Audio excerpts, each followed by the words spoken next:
Tell that to a giraffe. How it was designed. So happy Friday, everybody. How y'all doing? Doing well. Awesome. The YouTube is getting up and going. Hope there's no sound interference on this. Tell that to a giraffe. Sounds good. So we should. Well, there is some sound interference. Yeah. Hey, just put the volume down. Now that we're all live, going to go ahead and do the full intro, and then Trey can cut this up and do the whole thing. So, but want to welcome everybody, all of our panelists and attendees, to Word on the Street, episode number 76. No Trey, he decided to upgrade and get a real host. So Robert Bain here in the hot seat, and excited to be here, everybody. We're going to talk all things freight, logistics, supply chain. A lot of stuff going on. We've got M&A. We've got Q4 coming up, which is exciting. End of month and a quarter is next week, and I'm sure everybody's gonna freak out. But start with a couple fun things. We've been talking about sports and lifting, and Trey. I think the real reason Trey's not here is he is still mourning the loss. I bet he doesn't want to go on the hot seat. He doesn't want to feel the heat. So I totally get. He would create a poll if your team lost, but all of a sudden when he actually has to face music, at golf.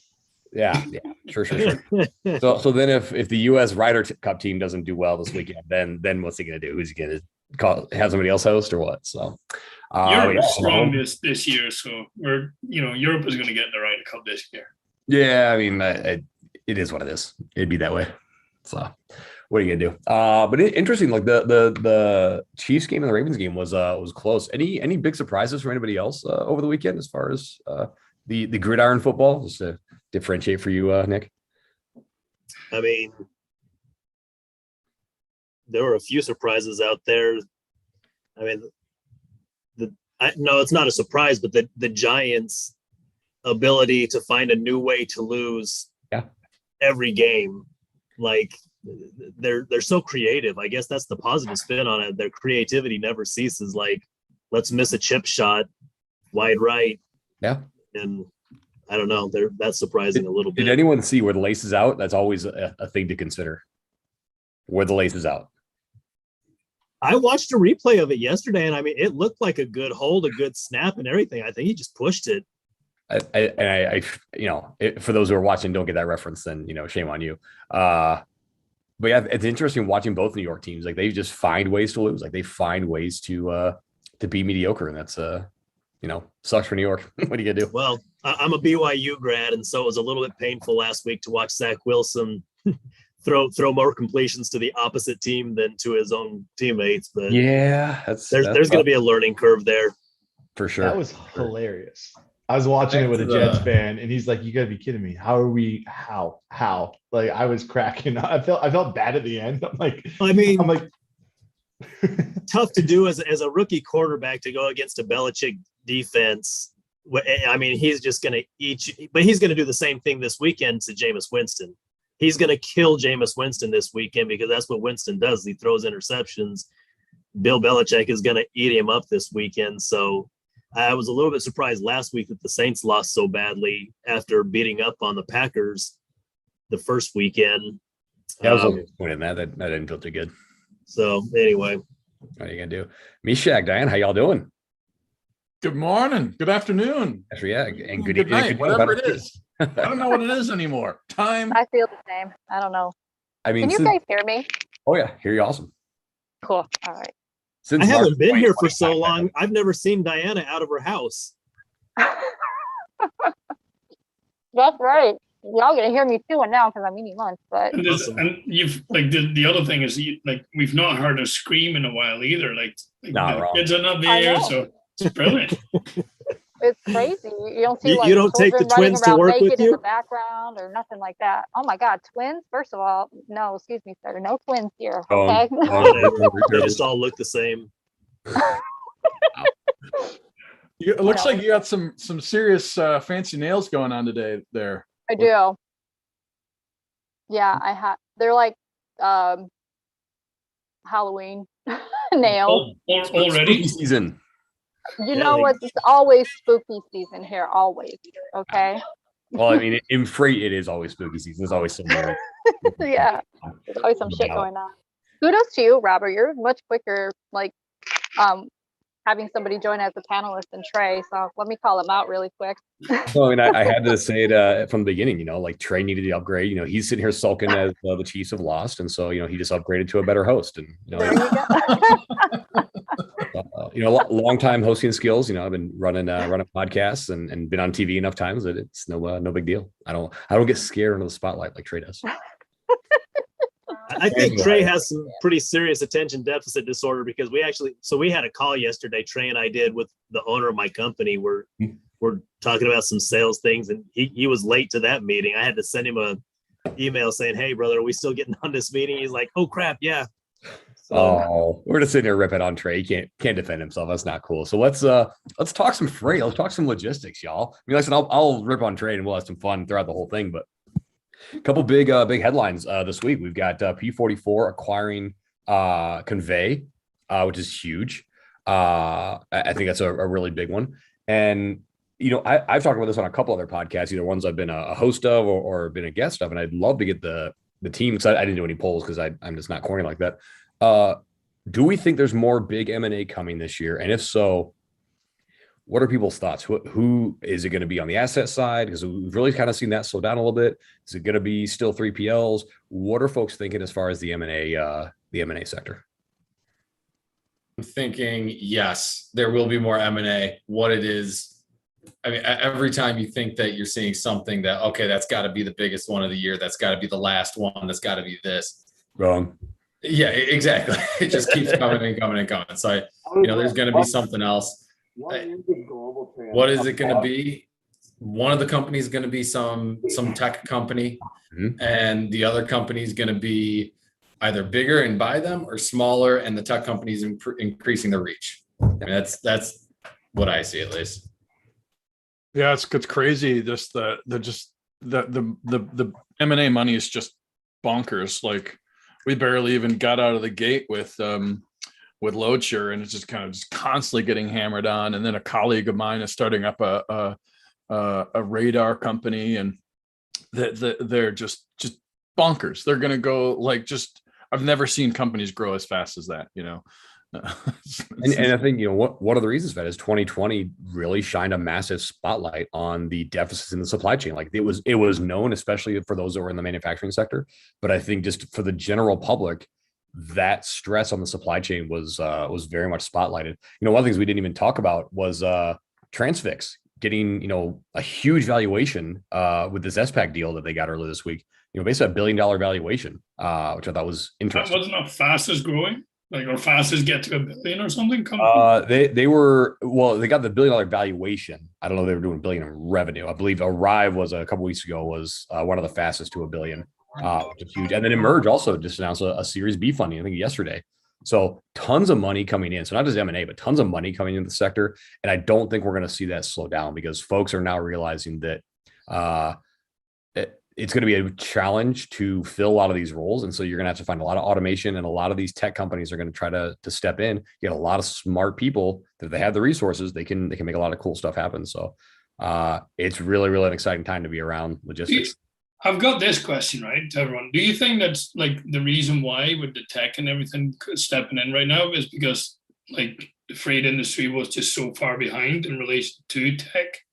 Everybody else stepped up except for tech for the last, and I've seen that in the last 2 to 3 years, everybody's stepping up right now. I have some strong opinions on that, but I would love to get some other folks. Two of the verticals that we work a lot in, that I specifically work a lot in, are trucking and transportation and warehousing. And I think part of what's happening is that you take 2020, you take COVID, and you start applying a ton of pressure.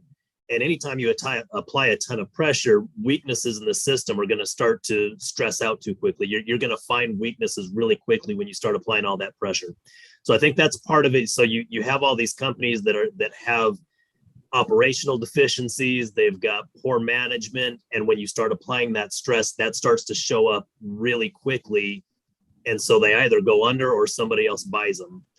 I think another part of it is trucking wasn't reacting technologically very quickly, but warehousing has, warehousing robotics and automation. that's been going for several years now. Dramatic pause. Sergio, I forgot to welcome you in. What's going on, man? Everything is well here in Colombia. Sorry about the camera. It's just that I have a very poor signal. It starts Hey, lagging. But no everything's well. worries. How are you guys doing? We're wonderful. No lockdowns here. I'm glad. Well, actually, not anymore down here as well. So it's getting better. Fantastic. Fantastic. You know, to add on to Justin's point, I think one of the big things is that, you know, for so long, and Greg, you and I talked about this, you know, years ago, that this has been an analog industry for a long time.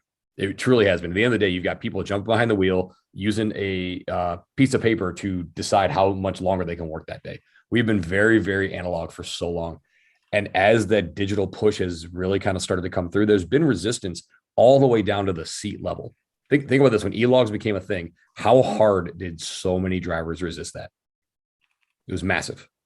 And so that's one, and at that level, at the very top, you know, your CEO level, your executive suite, I don't think there's necessarily a lot of folks who don't want to see, you know, tech plays, high visibility, and much more automation across the supply chain. It was all the way down to the bottom of the seat level where folks just didn't understand where they were going to play. They understood that it was going to change some jobs, eliminate some, create some, but folks didn't know. And so because they had the ability to pump the brakes, literally and figuratively, they did. Well, and to that point too, I think there was a lot of, like you said, people can understand logically that it's going to eliminate some jobs and also create some jobs. But when I'm in one of those jobs, to say that there's a possibility that there is going to be quote unquote a job that's eliminated, I'm not focusing on the jobs that are being created by a new technology. I'm saying, well, how am I going to be effective? I've got the status quo right now, which I like. Mm-hmm. Why would I advocate for any change there? If it ain't broke, don't fix it. Which wise man told me, fix things before they're broke.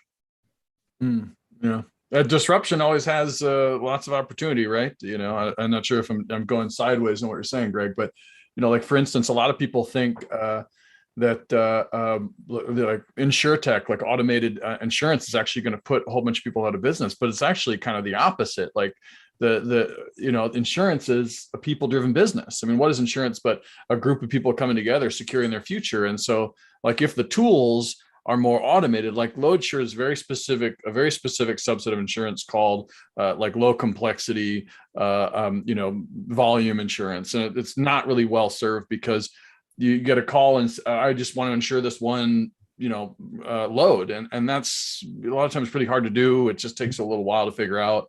They've got a charge for that time, as opposed to like, oh, you need insurance this one load, bam, you're done. Or just like, here, I just sent you a link, just do it. And then what are you doing for the rest of the time? You're talking to them, asking them how their day is, or, you know, making sure that everything else is going. You're saving them time. They probably have more time to talk to you. So I think that, you know, this disruption is really interesting, how a lot of people think that we're going to lose jobs, as opposed to like, aren't we just going to be able to specialize on more of the things that matter to us as humans, less transactional stuff, less hassles, more just connecting to each other, because we all want to do that, right? Innovator's Dilemma. I agree with Christensen, that. the book by Clayton Christensen, Innovator's Dilemma. It's part of what he talks about. It's a great book. Yeah, but back to your point, Ben, about going down the seat level. I mean, a warehouse is a bunch of things. The insurance is a bunch of things. The seat level is people. Like, do any of us want to be tracked that level of every single thing you do for as long as you do? Like, none of us really, even though we all have cell phones, we're all tracked everywhere. Track me. It all happens, but work-wise, you really want to be tracked that level. I know it kind of like even when you have IT that's kind of looking at your computer, you know that it can see some stuff. Like, dude, I'm a human being. I'm just dealing with my stuff. Like, that's the type of, like, I could see why when you say it goes down to the seat level, why the adoption's not there. Because of course companies want to be more efficient. Of course they want to bring in automation to make stuff that, but like, it's still people. And when you're kind of trying to do apples to apples, I think that's where people are forgetting that it is kind of like a warehouse being automated and tracked and all that type of stuff compared to a trucker being tracked is a different type of situation sometimes. Sure. And you also have closed environments too, like where you're able to create automation in a warehouse. It is significantly more difficult to do in a more open environment, like you would have with a truck or with any type of a motor vehicle. And Dan, I really wish you could share some of those strong feelings you have, but I understand your boss is within earshot, so maybe it doesn't work. But hey, maybe we Do have it in pig Latin. via email. Yeah, it's interesting that the whole idea of being tracked and like technology. Ultimately we are humans, and how much are we going to try to be like machines because we're building machines that make it easier to like make our lives more machine-like? And there's an interesting I don't know if you call it a webinar or whatever, like a 2-day event called Unfinished that just ended. A friend of mine, Baratunde, spoke at, and it's just all about like how tech can create much more human-centric outcomes. And there's another organization those behind that, the documentary, The Social Dilemma, by Tristan Harris, that's just all focused on like, how do we get technology to like uplift us versus, tearing down our trust and making us like feel like just kind of crushed under the wheels of tech. It's an interesting time. Do you think when it comes to tech is used well if it improves what we do, but not replace? Because I don't like, we will be replaced by tech, by not all of us as people, but if I can use tech to my advantage and let my job be done better, brilliant, and I'm all for tech. Yeah. And when you were talking about like tracking, we're all being tracked, right? But it's being tracked and feeling being tracked are two different things. Because I'm not being tracked. My iPhone says so. Exactly. Whatever I say right now, I will have dinner like in what, half an hour, whatever, and something will pop up about whatever. If we talk about strawberries, I'll get a strawberry pop up, right? So like no matter what, like people are listening in.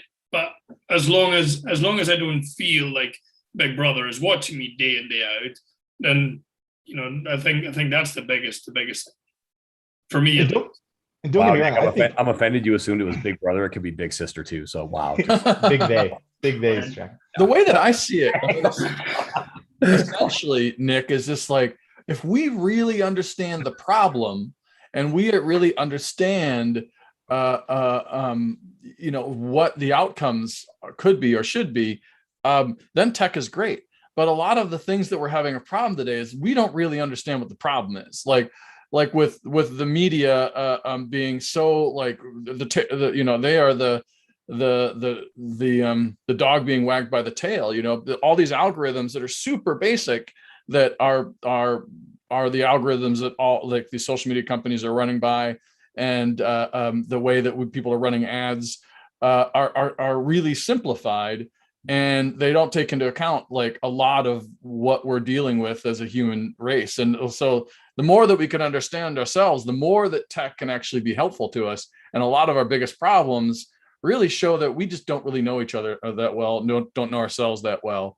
And I think the more that we understand that, then technology is going to be great. It's like an example of that is like I always say, if you embrace it and work with it, it will enhance you. If you work against it, then it won't. Like one of the examples, I was actually talking to someone today about rain and the rising of the sea levels and everything else. And of course, coming from originally being born in Holland, and was it 2/3 of Holland is like under sea level. So rather than working against the water, like they're working with it. So when they got floodings, there's floodplains and stuff. And so like, I don't think I've ever seen a country that works so well with water rather than against it. Because if you work against it, I'm here in the UK, and like, boy, do we try to work against it. And every time there's something going on, you see there's massive flaws because they're trying to stop it rather than embracing it. I think that's like when you flip it and you embrace, what it's like in that sense, tech. Yeah. Yeah, it's like the Mississippi River. It's they've made it deeper and faster, and so it's a lot more straight, and it doesn't have all these winds and these bends. So then we get like a lot of rain, which now we're getting rain bombs because of the climate change. Now we get flooding all over the place. Whereas normally the way that the water worked you wouldn't have that problem. Yeah, but Huckleberry Finn would have been a lot shorter book for us in high school, so that would have been nice. It takes so long to get down the damn river. They're just there. Cool. Don't even need clip notes. But Mishak, back to your point. It is, I think the problem, like you're saying, it needs to have a purpose of tech. And I feel like the issue is tech's gotten cheaper, easier, and kind of you don't have to really dedicate yourself to learning it as much. So you get companies that are just using tech. And what I feel like a lot of people are trying to do is hope that the general perception of tech is like, you know what, I'm being tracked, whatever, it's happening. And like that happens. We slowly get used to more and more tech in our lives. I mean, parenting, I use technology in my parenting. I tell my family, or I tell my father, I'm like, oh yeah, daycare texts me constantly about what's out there. Like, what the hell are you talking about? Like little things that they just work in our thing, like into our life. And that's like what we're hoping for. The optimistic side is like people start realizing, no, you got to realize what tech's going to do for you. The pessimistic side is tech continues to stay cheaper. People make a lot of damn money because they have tech, and then the human people just get used to it. And it still continues to go down this bad of like, man, this sucks for us. Like, why, how did we get here? It's like we got here because we just got so used to it. And the people who were in charge of it didn't really care anything about other than making more money for themselves. And then you get people like me who have seen Terminator 2 enough times that we know the rise of machines is coming.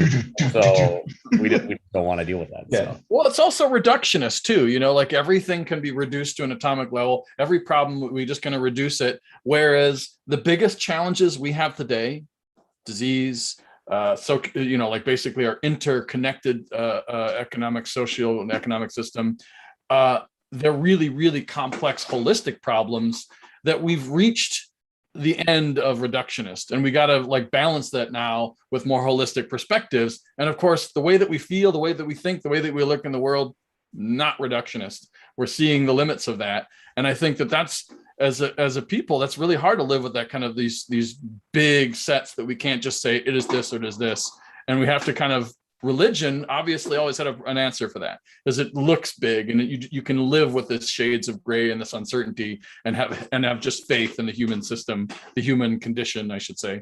And I think that that's what we need to return to, is just more of an understanding of the human condition. Sorry, that's Benson playing with something.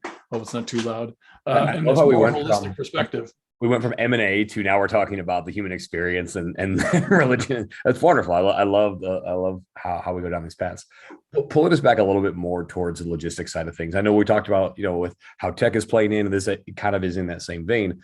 You know, C.H. Robinson has now released a tool that's partnering with that. And the reason I bring that up is because, again, this is visibility tracking. It's a lot of the using the technology to try to make things easier and better.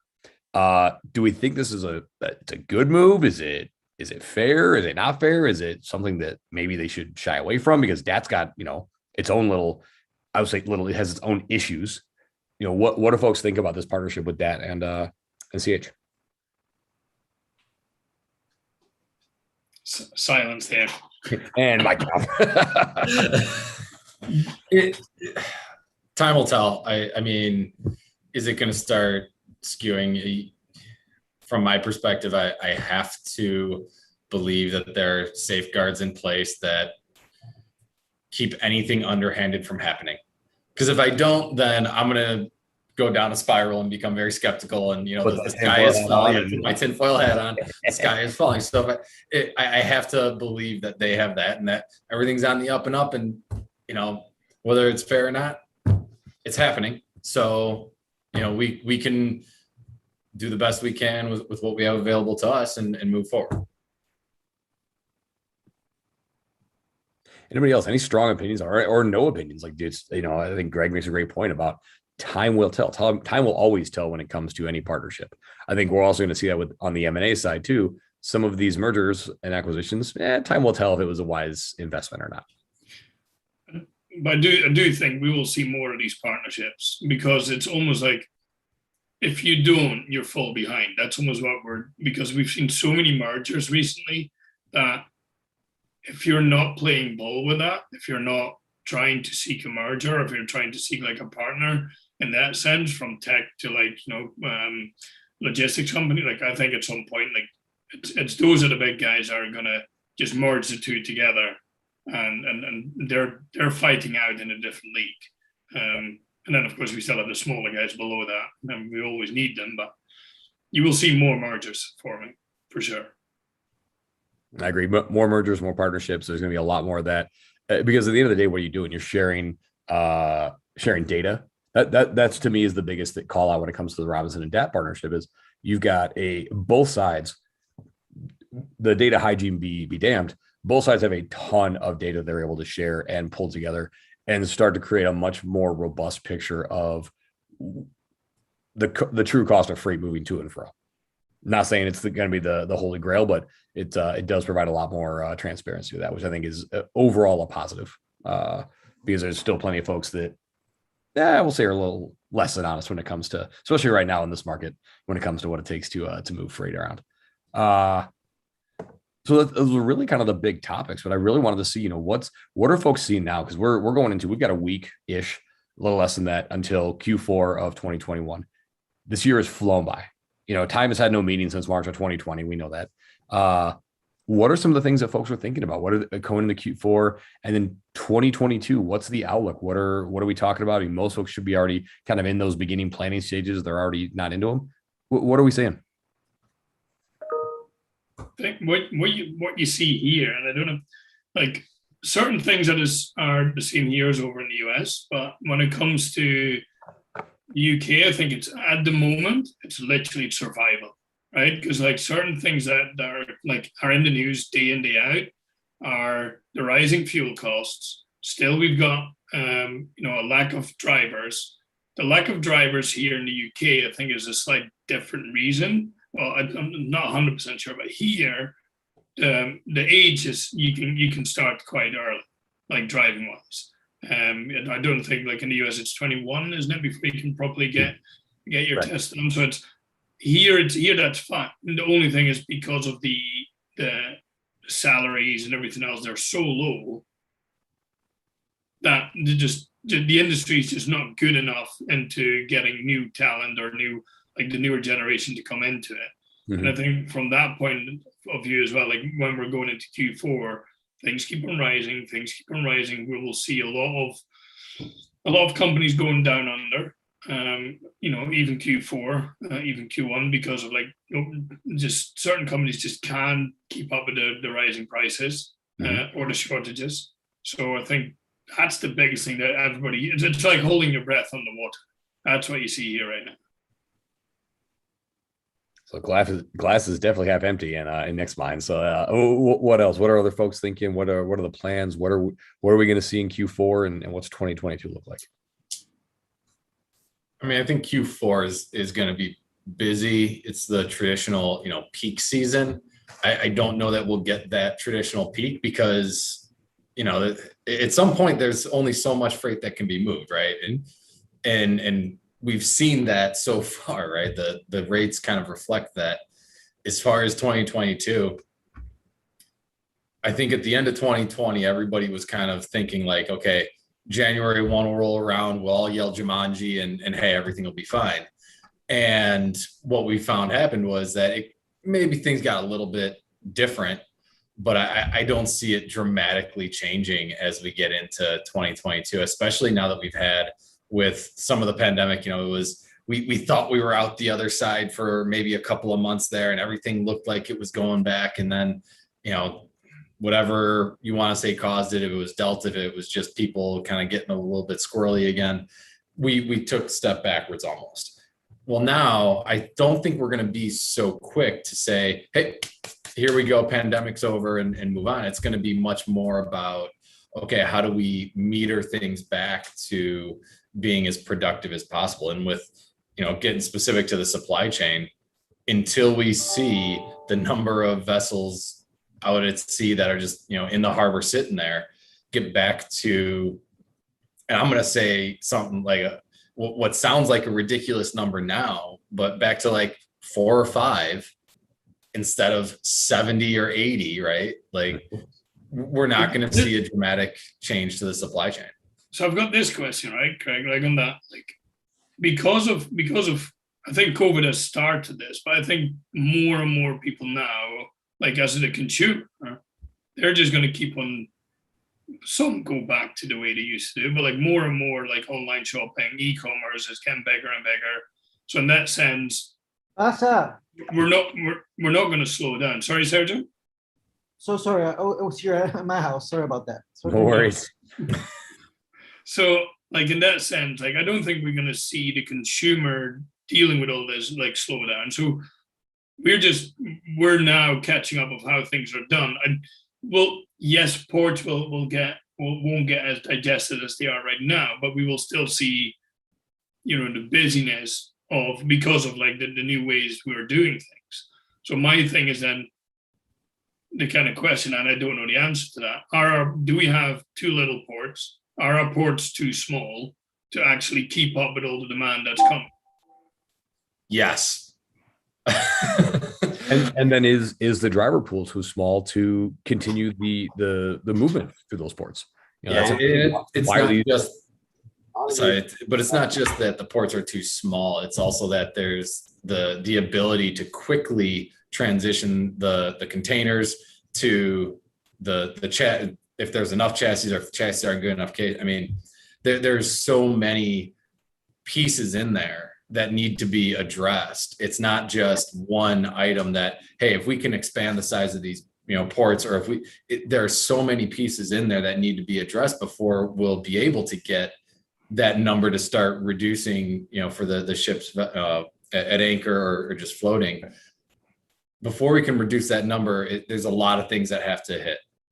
It's not also, just one that's silver not bullet. a short-term solution, right? I mean, that takes time to build up the ports, to spell it out, and like, where are they gonna do this? Like, you go to LA, like, there's not really room or anything, like, there's so many other things. I mean, we have like our VP of like operations, like, we need like 8 months of no disruption. Like, we can't have COVID outbreaks in like these port cities. We can't have all these like wildfire. We can't have natural disaster. It's just gonna be like, you asked what the prediction is. It's like, buckle up, we're stuck with this. Like, even what you're saying, Nick, about like, well, people are going to keep buying. It's like, the thing you're missing is people buying services too.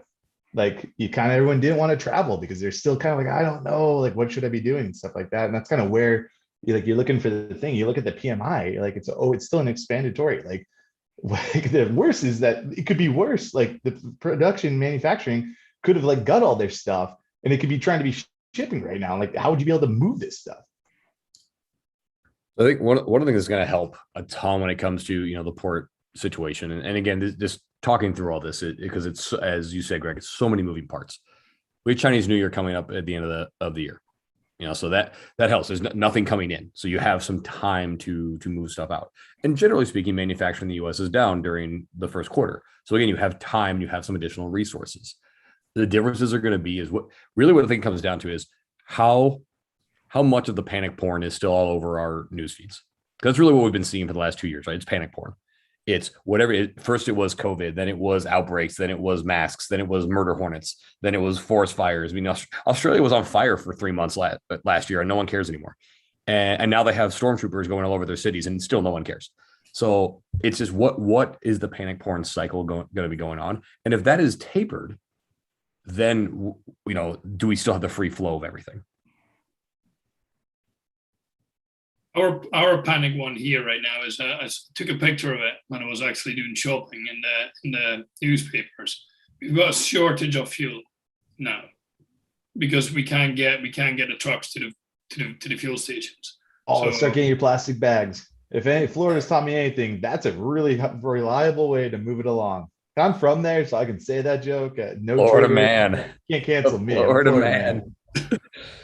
By the way, if you guys haven't done it, make sure to Google Florida man and then your first name, or Florida man and your birthday. Yeah. Oh, my it gets worse. One of the people I work with here at Freight Plus got a coloring book from Florida Man, and she brought it to me. She'll enjoy this. She'll enjoy this. And then one of the pictures, the Florida Man has the same tattoo I have. So I am Florida Man. Like, I was like, oh wow, I got that. It's like, are you serious? I'm like, dude, we're Florida Man for a reason. Mine for my birthday was man arrested for impersonating one of the Wu-Tang Clan. Is it the RZA? I don't know. Could have been the One Jizza. of us is white, so I couldn't tell you. So, all right, so we've gone through some football stuff. We'll have some predictions here in a moment for college football and pro football season this weekend. Talked about M&A. There's a ton of stuff going on. There's a lot of money coming in, and that's not going to stop anytime soon. See you, Tyler. Bye. We've talked about the partnerships with C.H. Robinson and DAT.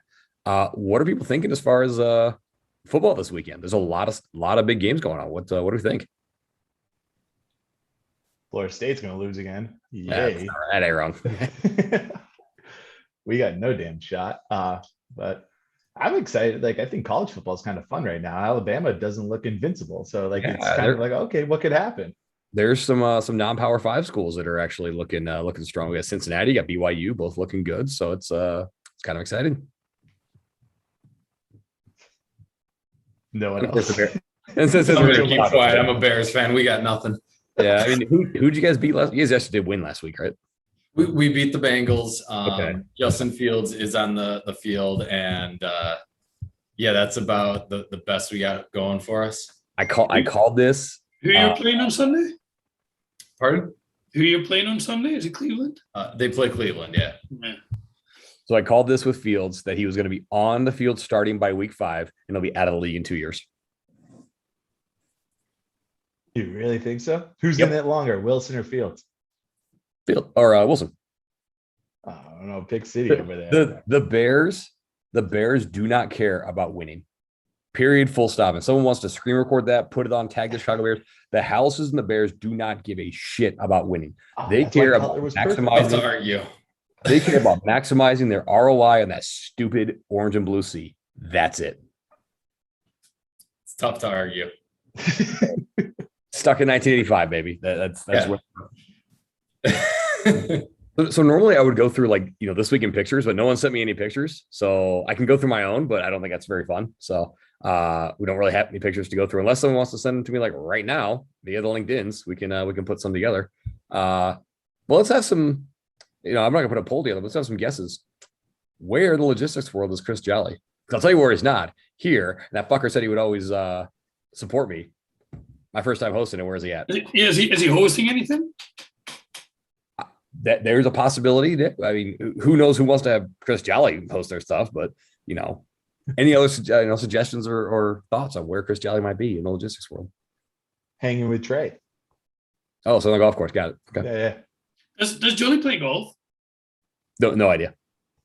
He doesn't seem I like know- a good golf I know guy. he's super into fitness because he's been working out every day. So he's sends me his picture for walking to Planet Fitness every morning. So I remember the first lockdown, Trey, Jolly, and we started this kind of little group that was doing Trey was doing this workout routine in the mornings. yep. He would we would be on Zoom. Greg, Yeah. you've been on a couple of times. Yeah, right? I was gonna say Trey, Jolly, and Nick, and then Greg was nowhere to be found. Oh, that was fun. Yeah. So he could be out running. Don't know. Yeah, could be. So we've been doing this whole pandemic thing for 18 months, almost 19 now. Biggest lesson you've all learned during this time?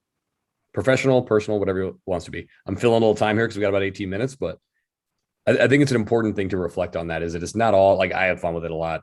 People have some pretty strong opinions on it. What are the biggest lessons that we've learned from it? I'm more of an introvert than I realized.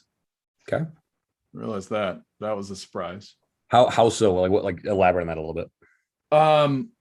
I had a lot of time to realize how much I enjoyed being introverted. And how and I had some kind of cues for it in the last several years, but it just became a lot more obvious that I get a little squirrely after being too isolated for too long. But I actually felt more grounded and connected. And a lot of times when I'm doing a lot, I'm being busy, I'm socializing, I'm hosting, and I feel more depleted doing a lot of hosting and socializing than being, introverted, being by myself. Awesome. I found Remember, the what opposite. you? I found I was having a hard time with it, not seeing people. To the point where I just don't watch TV anymore. I find it boring. I have a hard time. I talked to it with my therapist. I'm I don't get it. I don't. I used to like TV. I used to like this.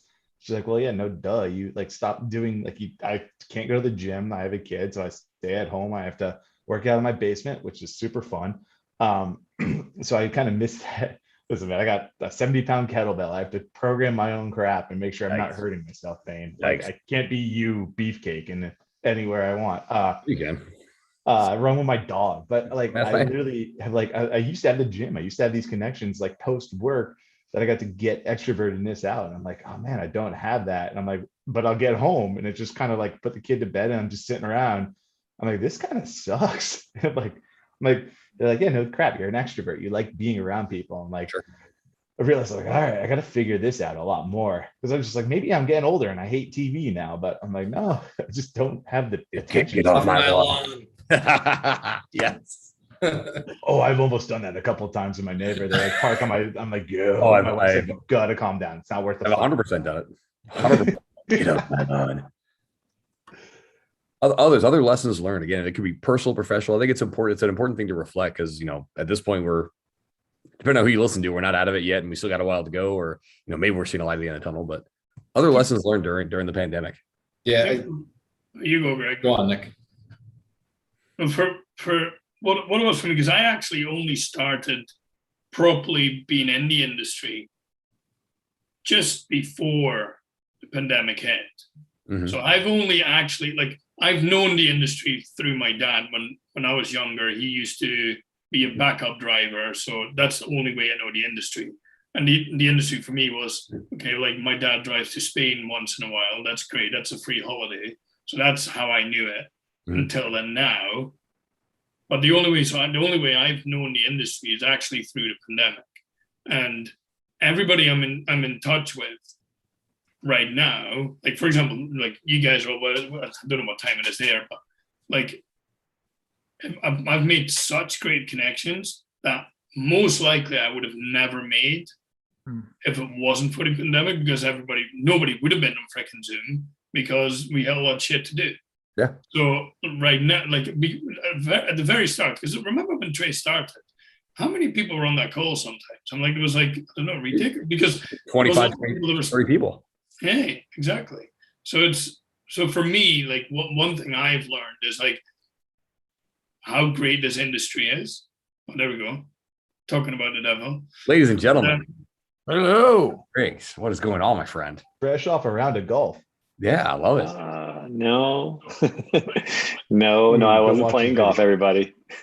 So let me catch you up, Trey. So we went through most of the topics here pretty quick and, having some fun, obviously, but I talked about, we're 18, 19 months into this whole pandemic, slamdemic, plandemic, whatever you want to call it, right? Pandemic. There's been an opportunity for people to learn about themselves, learn about professionally. Like there's been a huge opportunity for folks to grow if they've taken it. And that's kind of what I posed to the group was what are some of the things you've gleaned from that? And it's, me, actually, he's truly an introvert.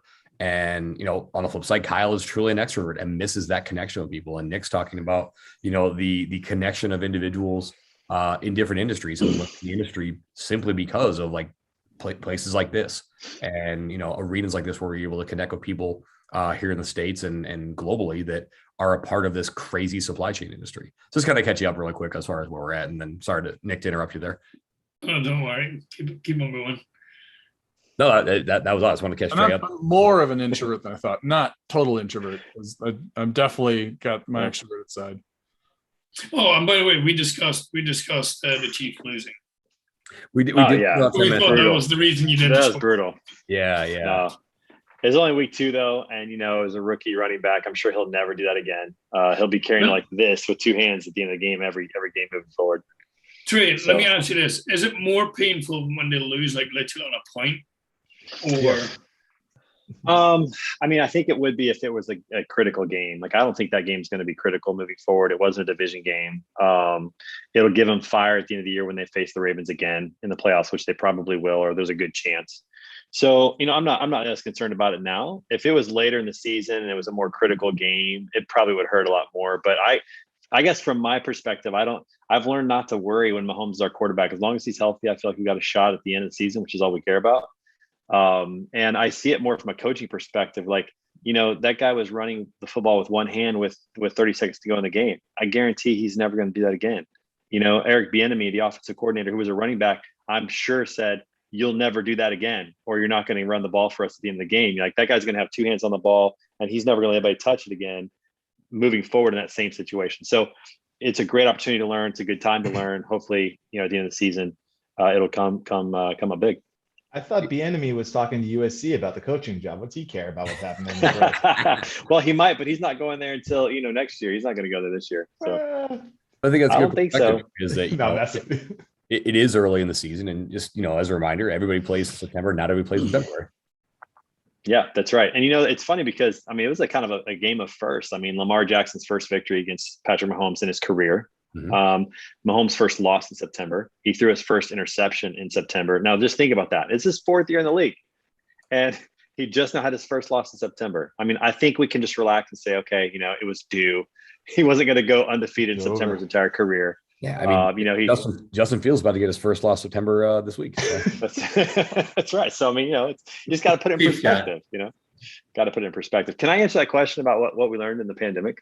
No, I don't hear anything. No, go ahead, Trey. No, not possible. I knew I was an extrovert, and I've worked from home for a long time. But I think I just realized how much I appreciated the connections when I travel, because I traveled a lot for work. I got to see a lot of people at trade shows that I haven't. Last week I was at McLeod, and it was the first time that I saw the regular trade show crew in 18 months. And it was so good to see those people and ask how their family was doing. And I don't think you realize how deep some of those connections are, because they might seem kind of surface just because you only see them so often, but you have such a shared connection that it really is more valuable and deeper than you think. And you talk about things that matter, as opposed to just work or whatever competitive discussions or whatever. You talk about family, So I think that's part of it. I think the other one too is I hadn't spent that much time at home with my family consecutively in probably 5 years. And so I gave me a perspective on what really matters as a parent and the impact that I can and want to make, and I want to be here. In fact, we came back from our vacation this year, and I said to my wife, I need to be home more often. I've got to make that happen. Now, of course, September, it's been a crazy month, trade show season. I've been all over the place this month, but when I can, I really want to be home more, and I want to have a greater impact on my kids. And I don't want them, I don't want them to view me as, dad was never there. I want them to view me as, when dad was here, he gave his all, and I want to be there more often. So I think for me, that's been a huge perspective, is placing more value and time on family when I'm home, and the impact that I want to have. Do you think the good thing is that kids will tell you it straight? Like my son is 3. Like if I'm away like 2 or 3 days in a row, there's no filter. I'm like, oh, dad needs to go to work. Oh, again, you're never here. Okay. Yeah. Well, okay. And it's tough to hear that. And I heard this one time, because you think about the nice thing about my situation working from home, and we homeschool our kids, is that my kids can come down anytime and get a hug, or we can do math together. We have lunch together. We just went on a walk today together as a family about an hour and a half ago. So there's these advantages that are really cool. But one thing I heard this week that really it stood out to me, that I have to keep it in perspective. And they said, as a husband, as a provider, as a dad, as that's kind of the role that I have in our family. It's not the role in every family, but in our family, I'm the provider and leader of the family. I have to have this perspective that if I'm home, if I give them time, then I'm not providing for them. If I'm providing for them, then I'm not giving them time. And that's the rub. I have to keep that in perspective. One of my primary jobs is to provide for our family. So we have a home. So we have, the things that we need. It doesn't excuse me being away, but there's a balance there. It can't be all one or all the other. Trade off. There has to be balance. And so when I talk to my kids now and they say, Dad, you got to go again. Now, I heard that and I thought, man, that makes so much sense. And I need to actually share that with them, because I want them to grow up with a good perspective that if someone in your family, their role is to provide, then they're going to be gone. And that's a good thing, because that means they're providing. Mm-hmm. But then when you're home, you need to be fully engaged. I have the benefit of being home all day, but let's say that I went into an office. I have friends who go in the office at 6 a.m. and they don't get home till 5 a.m., which means the only time they see their kids is 5 to 8:30, 5 to 9. So what's the difference in me being home every day when I'm here and being gone for 3 days in a row, or every day of the week being gone for 12 hours and only seeing my kids for 3? It's always going to be a trade-off. Yep. And I want my kids to understand that, I take my role seriously to provide for them, and I take my role seriously to be with them. But there's got to be a balance, so it's been an interesting lesson learned. That's a big thing that the pandemic taught me, where I was one of those ones where I was away from like 7 till 7. And then my son is like young, so like he would be in bed around 7. So you Right. see him. And then it's only the weekend. But then you're knackered you're so tired out from the whole week that you want to like just do your own thing, but then you don't have the time there. So for me, it was like the thing that the pandemic showed me as well is like most of my meetings were pointless. As in like traveling to these meetings and then spending like 5-6 hours. That could have been done with like a 15-minute call. Or could be an email. Right. Like, maybe an the long email. run, actually, like from that perspective, and of course, from a sustainability perspective, like it's one of the things I focus on a lot. Where it was like, we've had so many people traveling for no reason. Like, don't get me wrong, if you need to travel, you need to travel. And like having people in the same room, nothing beats that. But Without a doubt. But like 70% of those ones, like if it can do with a call and I'll meet you next week, we have the whole team together and it's so much more effective. I'd rather have that. Yeah. And I'll tell you another thing that I want to impress as well as I learned the value of saying yes to my kids. And that might sound weird or maybe even counterintuitive to parenting, because I think most parents, the default is no, right? I think that's what it is. But trying to make it possible to say yes as much as possible. So let me give you a couple examples. If my kids say, "Dad, let's go to the pool." Well, like you said, if you're tired, it's like, I don't want to do that. But just learning the value of saying, "Yeah, I'll go. Let's do it." Right. Or when it comes to, "Dad, I want something." Again, I think our default is no. We're trying to teach our kids to have patience or whatever. But one thing that I'm learning is to, instead of saying no, is to say, how do you think you could get that? Like trying to help them think about what's possible and being available as much as I possibly can. So it's kind of a twofold thing of saying yes when they ask to do something or they want to do something instead of just saying no because I'm tired, but then also trying to help them figure out how to make something happen as opposed to just saying no, because it's going to require effort on my part to help them make it happen.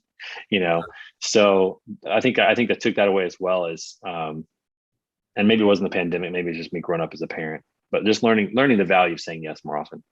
Well, it sounds like the pandemic probably like accelerated that. So it's an evolution that was going on, but you gave you a different perspective.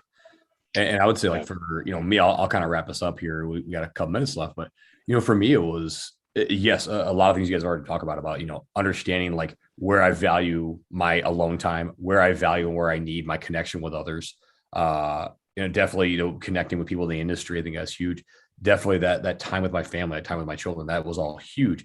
The other thing for me is that, I don't think there's any question on where most of my views on the world stand. I think I've made those pretty clear on this show, and if you've ever met me in person, but being able to see things through the lens of others, because my worldview is not the only one, nor is it always the correct one. And, to be very frank, my wife and I have very, very different views as far as what's been going on over the last 18 months. And that's been probably the most challenging thing to me, is learning how to communicate with my partner when we see things very, very differently.